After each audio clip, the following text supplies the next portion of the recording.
Good morning বন্ধুরা, মিতুর সংসারে তোমাদের সকলকে স্বাগত জানাই। এখন সকাল হয়েছে আর ঘুম থেকে উঠেই প্রতিদিনকার আমার একটাই ডিউটি, সকালে উঠে জানলা খুলে দেওয়া। আর এইটা পূর্ব দিকের জানলাটা আমি দেখাই, কেননা পূর্ব দিকটায় প্রথম রোদটা আসে আমাদের ঘরে। আর এই জানলাটা দিয়ে অনেকটা যেহেতু বড়, বেশ ভালো রোদ্দুর আসে আমাদের ঘরে। এটা আমাদের লিভিং রুমের এই বড় জানলাটা আমি আগে খুলে দিই, কেননা এখানে বেশ ভালো রোদ্দুর আসে তোলে। তাই ওই দেখো জানলা দিয়ে সকালবেলা উঠেই দেখছি, এই দেখো একটা বৌদি বলি সম্পর্কে ডাকি, বৌদি সকালবেলায় দেখি কাজ করছে। ওই যে ওদের ঘর বানাবে এখানে, এই যে বাড়িটা বানাবে, এই জন্য এখানটায় কাজ করছে। আজকে দেখছি উনি একাই এসছেন, গতকালকে দেখলাম ওনার বড় এসছিলেন, আজকে উনি একাই এসছেন, মাটি টানছেন। ওনাদের ঘরে মাটি দিচ্ছেন আর কি, ভিত অবধি হয়ে গেছে আর এখন উনি মাটি দিচ্ছেন। কেননা গতকালকেই জিজ্ঞেস করছিলাম কেন, কী ব্যাপার দুজন মিলে কাজ করছো? তখন বলছে যে এর আগে মাটি ফেলেছে ওই কাজের লোকেরা, ওরা 4,000 টাকা নিয়েছে এইটুকুনি মাটি ফেলতে, তাই জন্যই আমরা দুজন মিলে মাটি ফেলতে এসেছি। গতকালকে বললো যে 4:30টার সময় এসে ভোর 4:30 থেকে এসে মাটি ফেলা শুরু করেছে। আজকে কটায় এসে জানি না, কথা হয়নি।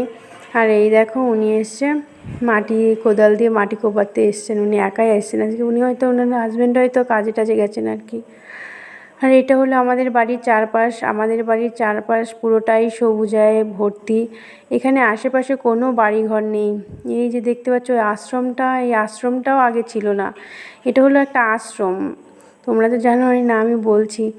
এটা হলো একটা আশ্রম, এই আশ্রমটাও আগে ছিল না। বিয়ের পরে এসে দেখি এখানে পুরো জঙ্গল আর জঙ্গল। আর ওই বাড়িটা তো সদ্য হচ্ছে, এর সামনে কোনো বাড়িঘরই নেই।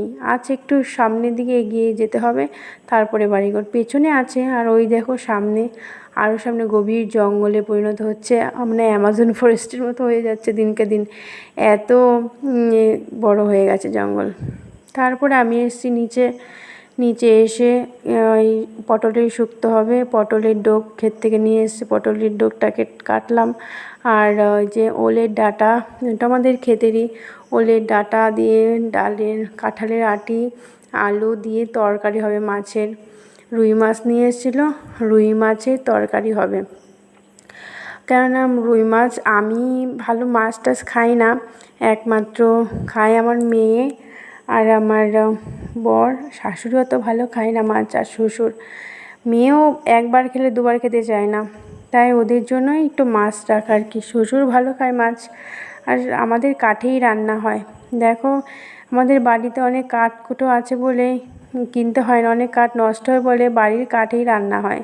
আর এই উনুনটা কিন্তু গ্যাসের থেকেও ভালো, এই উনুনে কিন্তু কোনো তাপ কিছুই লাগে না, রান্না করতেও কিন্তু গ্যাসের থেকেও বেশ ভালো লাগে। আমার তো এই উনুনে রান্না করতে খুবই ভালো লাগে। তারপরে দেখো মেয়েকে পড়াতে নিয়ে বসে, আমি কুটে বেছে দিয়ে এসেছি, শাশুড়ি মা রান্না করছেন আর আমি এসেছি মেয়েকে নিয়ে পড়াতে। মেয়ে এখন পড়ছে, মেয়েকে পড়াচ্ছে, না বসলে, ওর কাছে ছোটো তো, না বসলে আসলে ও পড়তে চায় না। ওর পাশে সবসময় বসে থাকলে তবেই ও পড়তে চায়, কিন্তু একটু বড় হলে যখন বসতে শিখবে তখন হয়তো নিজে একা একা পড়তে পারবে। ও ছোটো বলে ওর সামনে পড়ি, তাছাড়া ওর পরীক্ষা আছে বলে ওকে নিয়ে আমিই পড়াতে বসাই। এবার চান করেছে, করে টোরে ওরা দুজন স্কুলে চলে যাচ্ছে, ওর বাবা আর মেয়ে স্কুলে যাচ্ছে। বাবা আর মেয়ে একসাথে স্কুলে যায়, ওর বাবা নিয়ে যায়, আমি গিয়ে দিয়ে আসে, আমি গিয়ে নিয়ে আসি। আর ভাবছি ওরা স্কুলে চলে গেছে, এবার আমি একটু কাজ করে ওকে গিয়ে আনতে যাব। এই দেখো এটা হলো আমাদের ঠাকুরঘরটা কিন্তু আমাদের পুরো ঈশান কোণে ঠাকুরঘরটা। এখানে আমাদের লক্ষ্মী পুজোও কিন্তু হয়, জানো, সিংহাসনে যেই ঠাকুর আছে ওই ঠাকুর দিয়েই কিন্তু আমাদের লক্ষ্মী পুজো হয়, চিত্রপট দিয়ে। আর ভাবছি মেয়ের আলমারিটা একটু গুছিয়ে নেব, মেয়ে এখন বাড়ি নেই, জ্বালাতন করবে না, তাই মেয়ের আলমারিটা একটু গুছিয়ে তারপর মেয়েকে আনতে যাব। এই দেখো এখানে একটা মানি প্ল্যান্ট রেখে দিয়েছি। আর যা করে আলমারিটাকে সে বলার মতো নয়। আলমারিটার ভেতরে থেকে এক একটা জামা কাপড় নেবে আর গুটিয়ে সব রেখে দেবে, খুব খারাপ অবস্থা আলমারির। ওই ওপরে বাস্কেটটার মধ্যে ওর ভালো ভালো কিছু জামা কাপড় রাখি, আর ওই ড্রয়িংয়ে আবৃত্তিতে পরে টরে যায় যেগুলো, ওগুলো এখানে বাইরে রেখে দিই। আর এই দেখো কীরকম লাট করে দেয় জামা কাপড়গুলোকে, এমন করে সে বলার মতো না। একটা পরবে আর একটা বের করে বা একটা খুলবে আর একটা পরবে, একটুখানি এদিকে যাবে, কোথাও যাবে, ঘামবে, খুলবে, আবার পরবে, এই রকম করে। ও বোঝে না, আর কি বলবো, বললেও শোনে না। তাই বলি তো যা খুশি কর। আর কি করবে, এই দরজাটাও ঠিকঠাক মতো দেবে না। যখনই ড্রেসটা নেবে আলমারিটির দরজাটাও ভালো করে আটকাবে না।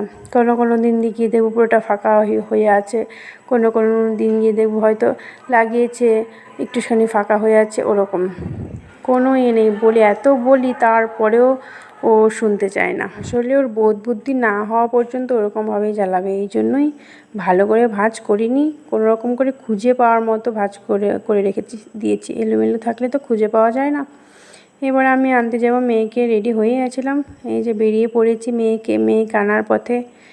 এবার মেয়েকে নিয়ে আসব, এখান থেকে অটো ধরবো, অটো পাওয়া যায় আমাদের এই রাস্তা থেকে, অটো ধরে চলে যাব। আর অটোটাও পেয়ে গেছি, তাড়াতাড়ি করে অটোটাও পেয়ে গেছিলাম। ঠিক আছে, ভালো থেকো তোমরা সকলে। আজকে এই পর্যন্ত রাখছি, দেখা হবে তোমাদের সাথে অন্য একটা নতুন ভিডিওতে।